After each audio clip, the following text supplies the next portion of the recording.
Hello, my name is Bryn Davis, and I'm so excited to be considered as a candidate for the University of Pacific's graduate program in speech language pathology. I currently reside in sunny Los Angeles, where I am attending Bio University and will soon be graduating with a degree in communication sciences and disorders. The situation regarding the young client with no interest in therapy whatsoever is actually a situation that I have found myself in as a clinician before.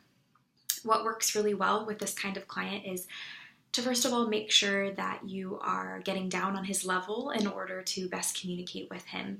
This may look like walking over to him and kneeling down or sitting down in order to match his eye level. This communicates that you're not talking down or scolding him, but that you are really on his side, which is important. In this situation, clearly the 6-year-old client is not interested in participating in therapy activities, so it's not going to be beneficial to continue to entice him to participate in games or activities, no matter how enticing I thought they may be.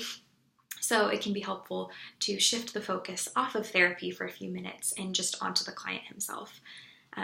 So again, it would be helpful to walk over to him, kneel down, match his eye level, and maybe ask a question along the lines of, wow, something over here is so interesting, what is it? Or tell me about what's on your mind. Maybe even something like, before we begin therapy today, I thought it would be fun to get to know you a little bit better. Do you have a favorite game? I think at this point with a client so interested in therapy, the most important and effective thing that you can do for everyone involved is just to continue building rapport. Oftentimes, a young client like this one really just wants to be understood and encouraged in what he enjoys doing. And then after this is when a client normally can then feel more comfortable to participate in therapy activities. Once that he knows that the speech therapist really is on his side and cares for him as a whole person. Another helpful option is to ask the parents before the session even begins, maybe in the intake form, if there's any specific toy or game or activity that the client is really interested in. That can be really helpful also to have kind of as an option as well. But University of Pacific's graduate program is one that I have been so excited to apply to for some time now. I think that UOP's emphasis on early clinical experience upon beginning the graduate program is especially important to me as a developing speech-language pathologist.